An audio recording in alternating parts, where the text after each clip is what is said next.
今天辉宝又在韩国上热搜了，原因是每次宋爷爷抱辉宝，辉宝就立马捂住自己的小鼻子。不过这并不是因为嫌弃宋爷爷，更不是因为网友说的宋爷爷有口臭。这件事情还要从爱宝说起。不知从何时起，每次辉宝被妈妈或爷爷抱起来时，辉宝就会把自己的小鼻子给捂上。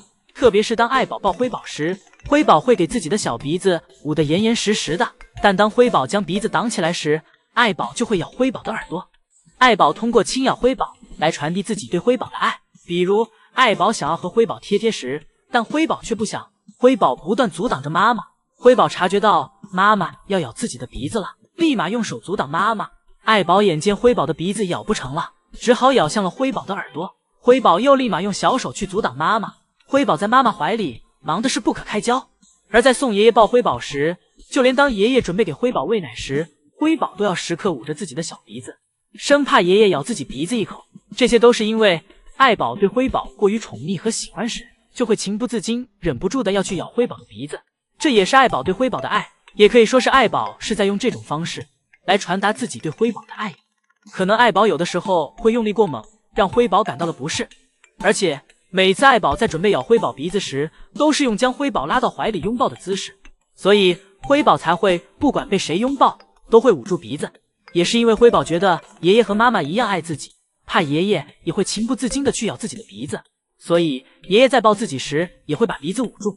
而辉宝捂鼻子这一条件反射，也只是在爷爷给辉宝抱在怀里时才会启动。当宋爷爷用其他方式摸辉宝时，辉宝便不会出现捂鼻子的这一行为。不过相对于瑞宝就不会害怕，任凭爷爷怎么触碰自己的小鼻子，瑞宝都不会反抗，甚至感觉瑞宝在爷爷怀里躺着睡觉更舒服。欢快的福宝接连2个翻滚，最后没刹住车，一下撞到了玻璃上。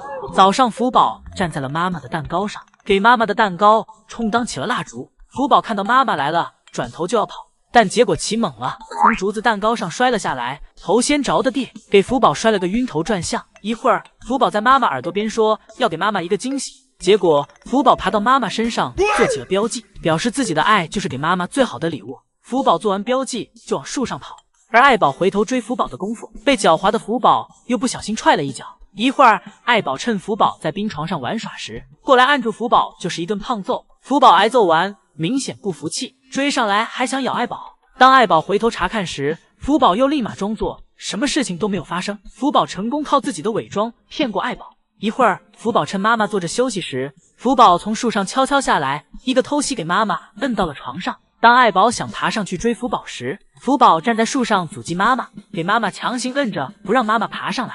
爱宝心想，这个逆子真的是长大了，根本管不了了。这是出生130天时的福宝，正依靠在栅栏旁睡觉，这副可爱的模样俘获了多少姨们的心。醒来后的福宝玩起了妈妈吃的竹子，但是由于刚醒来，困意还没有完全过去，不一会儿福宝便又睡了过去。这时爷爷将给福宝称体重用的秤搬了过来，爷爷先给自己的手消了一下毒。爷爷趁着福宝半梦半醒的状态，给福宝称了一下体重，18.6斤。当爷爷将福宝再抱下来时，福宝已经完全醒了。福宝看到爷爷在清理竹子，以为是在抢妈妈的食物。福宝用自己最凶猛的姿势试图吓走爷爷，而福宝这个样子真是奶凶奶凶的。但爷爷不仅没有被吓到，还宠溺地揉了揉福宝的小脑袋。但福宝以为这是在挑衅自己，再次想吓走爷爷。直到爷爷打扫完卫生离开，福宝骄傲地表示自己替妈妈赶跑了坏人。但福宝刚放下心来，爷爷又回来了，这次是来给爱宝添加竹子的。福宝看到爷爷又回来了，再次警觉了起来。福宝悄悄靠近，试图偷袭爷爷，但刚好爷爷转身发现了福宝。因为福宝有点碍事儿，爷爷反将福宝放到了角落。一会儿爱宝回来了，看到福宝蜷缩在角落，问福宝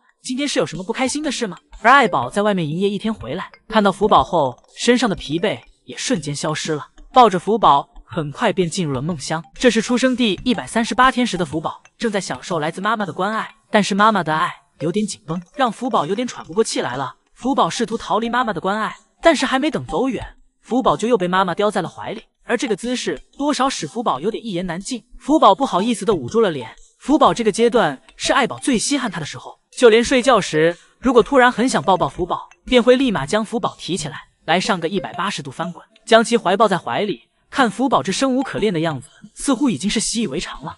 除此之外，这个阶段的爱宝胃口也恢复了很多，不再像坐月子时什么都不想吃。而今天爷爷们打算让爱宝去室外活动一下，这不仅是恢复熊猫馆的营业，也是考虑到爱宝自从生福宝以来太久没到室外活动了，让其出去呼吸一下新鲜空气，也有助于爱宝的身心健康。爱宝由于太久没来室外，对其有了些许陌生，在门口确认了好久才迈出脚步。但此时的爱宝一直坐在门口，或许是心里放心不下福宝吧，想着在外面放松一下，就赶紧回去。但爱宝并不用担心家里的福宝，因为家里还有2个爷爷。当爱宝下班后，就会立马将福宝带到自己身边，将其抱在怀里，哪怕只分开几个小时，爱宝也会想福宝想的不行。这是福宝出生的第154天，由于福宝的逐渐长大，爷爷们开始让福宝接触室外环境。福宝仔细在门口闻着气味，平时喜欢调皮乱跑的福宝，没想到真让他来室外了，却又始终不敢踏出门口了，而是一直在门口的交界处玩耍。而爱宝也没有走远，一直坐在门口陪福宝。看到福宝没有准备好要来室外的打算，便先将其带回了家。第2天，爱宝再来室外时，福宝这次终于勇敢地迈出了第一步，一直在妈妈身后跟着，妈妈走到哪，福宝就跟到哪。不过很快，福宝就适应了室外的环境。当爱宝喝水时，福宝就爬进饮水盆，霸占起来不让妈妈用，直到爱宝用眼神制裁福宝。被吓到了福宝立马转身想跑，但此时走路都走不稳的福宝哪能跑过妈妈。一会儿，爷爷来给被揍得浑身黢黑的福宝擦拭身体。经过爷爷的细心清理，福宝瞬间焕然一新。之后，爷爷开始打扫小木床上爱宝吃剩的竹子，而福宝悄悄爬过来想偷袭爷爷，结果被爷爷发现了，反被爷爷挂在了树杈上。一会儿，爷爷收拾完，开始陪福宝玩耍。而且在福宝小时候，身边的落叶和小草都显得很大，从福宝的视角看世界，就像是身在小人国一般。这是福宝出生的第170天，这时福宝走路已经不会再摔跤了，但是随着对室外园区越来越熟悉，福宝开始变得越来越调皮，爱宝也越来越累。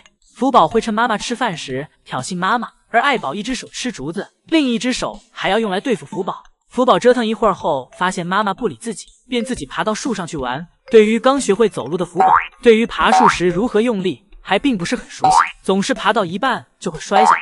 每爬一会儿，福宝就会感觉到自己头里晕乎乎的，可能是摔的吧。但福宝从来不会说放弃，就算一次次从树上摔下来，但对于想爬树的心依然不变。福宝发觉高的树爬不上去后，便转移了目标，又盯上了矮的树。这次福宝成功爬了上来，但是上来后，福宝又遇到了难题，如何从树上下去又成了问题。爱宝坐在远处，看着不让自己省心的福宝，一言难尽，只好走过来帮福宝从树上下来。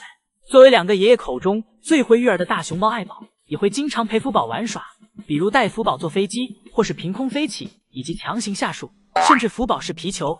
虽然看上去不太优雅，但是福宝却玩得不亦乐乎，每次玩完后都能睡个好觉。这是福宝出生后首次迎来春天，爷爷也为其打开了尘封一冬的室外瀑布泳池。而此时，爷爷正隔着栅栏偷偷观察福宝在干嘛。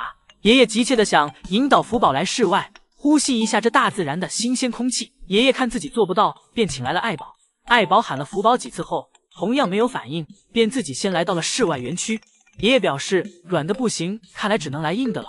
爷爷来到福宝身边，打算跟福宝详谈一下。爷爷一边说着室外有多么好玩，一边不断地向下运输福宝。最终在爷爷和妈妈的双重引导下，终于来到了室外园区的门口。福宝在门口跃跃欲试，小心翼翼地嗅着室外的每一个地方。3个小时后，福宝开始熟悉室外园区。可此时爱宝打算回家了，便叼起福宝往家走。